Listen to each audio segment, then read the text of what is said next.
Today, as my guest, and it's hard to call him a guest because he's really part of the Guidepost family, is Chaplain David Graetz. David, I wanted to talk a little bit. You have such an interesting history, um, and particularly with respect to your father, who was a Yes. pastor, right? And tell me a little bit about you. You were saying, and this happened when you were an infant, but your father moved down from up north to a very special church in, was it Mississippi? No, it was In Alabama, right? in Montgomery, Alabama. Yes. Montgomery. Tell me a little Hmm. about that story, because that's another amazing.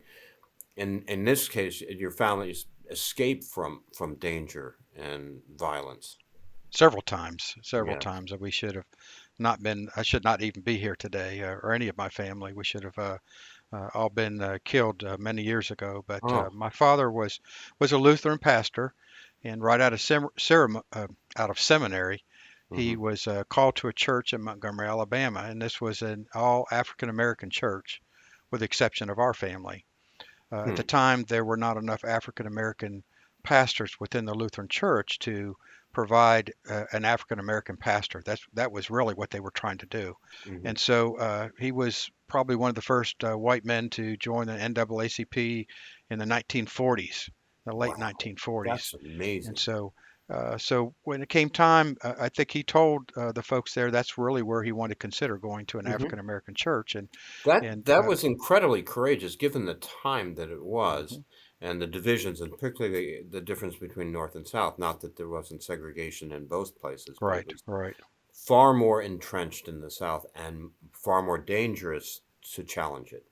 The Jim Crow laws and all kinds of things that were going on down there were just atrocious and difficult to to kind of get out from underneath. But they gave my father instructions: don't you go down there and cause any trouble now. So he Uh-huh. was allowed to go down there, but don't cause any trouble. And so he got down there in 1955, in the summer of 1955, and December of 1956 was when the bus boycott started. Hmm. And so he and my mother both had a discussion. Well, they told us not to start any trouble down there. Well, we're not starting this, but we're going to get involved because they Right. really had to decide. Are we going to get involved? How are we going to approach this? What are we going to do?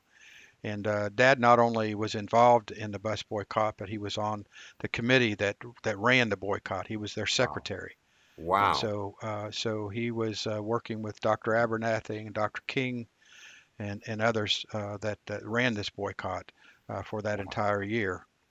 So a month after the boycott ended in December of 1956. I was born early January of 1957, and on December 10th, the Klan for the second time came and bombed our house. They Oh. had bombed the house while we were away the summer of 1956. But in January 10th of 1957, they came and took 11 sticks of dynamite, put two fuses in it, threw it on the front driveway of the parsonage where we were living at, and the both fuses burnt halfway down and went out. So the Wow. bomb did not go off. Later that evening, they came and threw a single stick of dynamite that did explode, blew out the front door, front windows, dishes, things just in disarray inside the house. But fortunately, Unbelievable. the only injury that took place was my father that cut his foot when he went out to check to see what was going on out there. So Wow, that's amazing that you had that. Do you feel that that protection was divine? I mean, you were only yes, an infant. very much so, because it would have killed all of us. That's what the experts said, that the 11 sticks would have destroyed the house and killed all of us. Probably would have killed the next door neighbors and taken out many houses around the area. That's So yes, unbelievable. very much a divine intervention from Right. 9 days old till to now. There's so many times that God has been my protector and has watched over me and for my family as well. Well, he started early, didn't he? He did. Yeah. I kind of like to think of my destiny was to be in the military. So so had this explosive event as a Get you baby. used to it, right? So Right? I kind of got used to it. So I Well, was able to be around other. Right. folks and other It's military that was doing it's that as well. it's I guess it's easy to kind of chuckle about it now, but we do live in very explosive times. I mean, things have changed, but things haven't changed in some respects, and there's a lot of division uh, in our society, and a lot of you know each side of the country thinks the other side is crazy, and it's tough to bring peace to that. And as a chaplain, I know, particularly as a military chaplain, you are the bearer of peace. Um, do you look, but when you look back on your career, how do you feel about that? I'm uh, I feel very privileged, fortunately, that that God has led me, through 41 and a half years in the military, mostly Guard and Reserve, and through I'm in my 31st year working with veterans within the VA system, and so my goodness, God has just given me so many opportunities to to help bring some healing, to help bring peace into people's lives. What's the if you were to say one thing about what veterans struggle with the most, spiritually, what would it be, or emotionally? Probably forgiveness is a big thing, How you know. so? Well, God forgive me for what I've done. And So many times it's that's really in taking lives. And many veterans will say, I was taught from an early age, thou shalt not kill.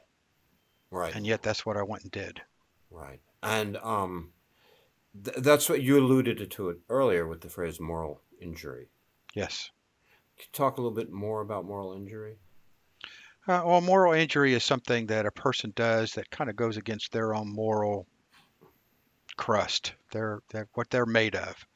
And so it goes against the grain of what they know to do or were taught to do from it's just who that person is. And sometimes it's not just um, in the fact that they've taken life, Hmm. because there's just some sad stories of people, for instance, being at a watchtower into a forward operating base, let's say, and there were a lot of these forward operating bases in Iraq, Hmm. and so a vehicle comes to drive into this area, and they tell them to stop, and they tell them to stop, and they won't stop, and they keep coming, and then Hmm. they've killed the occupants of this vehicle because many times those were insurgents coming in with explosives, and so it's kind of hard to tell, who's driving in and what kind of things are going on.